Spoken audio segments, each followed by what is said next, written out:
The Novelist is a game that tries to make you feel an emotional connection to a family in a remote house in the woods. While the limited social interaction mostly serves as a detriment to the story, the writing manages to elevate the experience beyond what it would be otherwise. In The Novelist, you play as a ghost that wants to help the father of a family, Dan. You do this by roaming around the house, finding out what each of the 3 family members want. You can read notes left out in the open, look through their journals, or even gaze into their past memories. After finding out what they all want, the game forces you to make a choice. Should Dan focus on breaking through his writer's block? Should he spend time with his wife over a bottle of wine?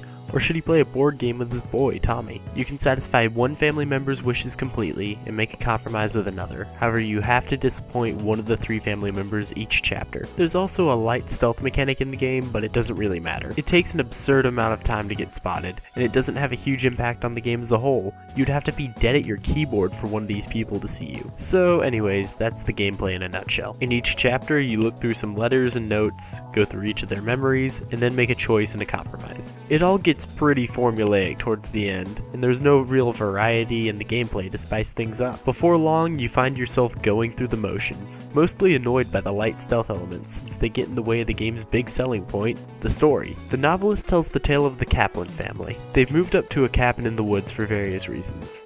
Dan wants to work on his book, the wife wants to improve her marriage with Dan, and Tommy was picked on at school. All 3 of these things are constantly competing for Dan's time. Should Dan help his marriage? Should he work on his book that he desperately wants to be successful? Should he spend time helping Tommy with schoolwork? There's only so much Dan can do, and no matter what, he'll disappoint someone. When you make a decision, the game gives you a bit of text to tell you how that choice affected the character. Naturally, the text you get for a character you helped is uplifting. In contrast, the text you get for characters you don't help is appropriately heartbreaking. However, the reliance on text is both a strength and a weakness in The Novelist. The game is very well written, making these characters come to life in ways you wouldn't entirely expect. Dan has flaws as a father and a husband that are both believable and compelling at the same time, and that shouldn't be understated.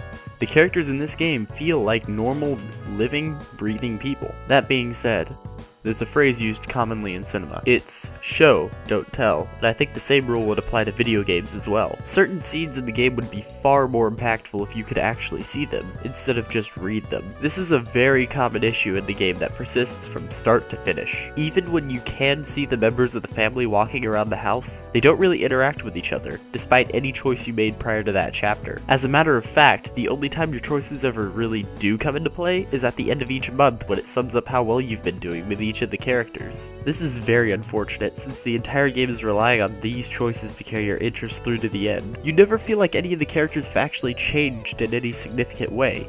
Oh, don't get me wrong, the game tells you how they've changed and grown as people, but you never see it. At the start of the game, each member of the family will sort of wander around the house and barely interact with one another, and by the end, they're all still roaming around the house and not talking with each other.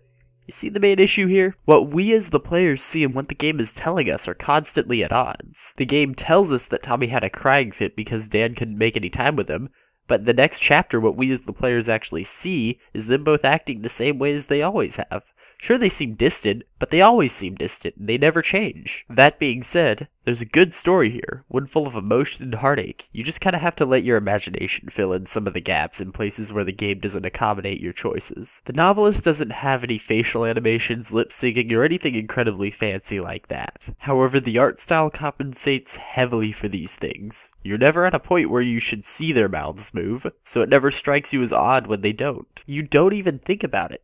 And that's smart game design. If you look closely, you can see a lot of places where the developer cut corners, but he did so in a way that the average player wouldn't even consider. For example, in the night sections of the game, the lights are left on. Normally this would strike me as odd, considering the fact that a family of 3 is trying to sleep. But the choice to make these scenes black and white turns what would be an exceptionally weird oddity, and turns it into a stylistic choice. The bright lights contrast nicely with the darker shadows. So, suffice it to say, The Novelist is stylish. The graphics serve the game well for what it is.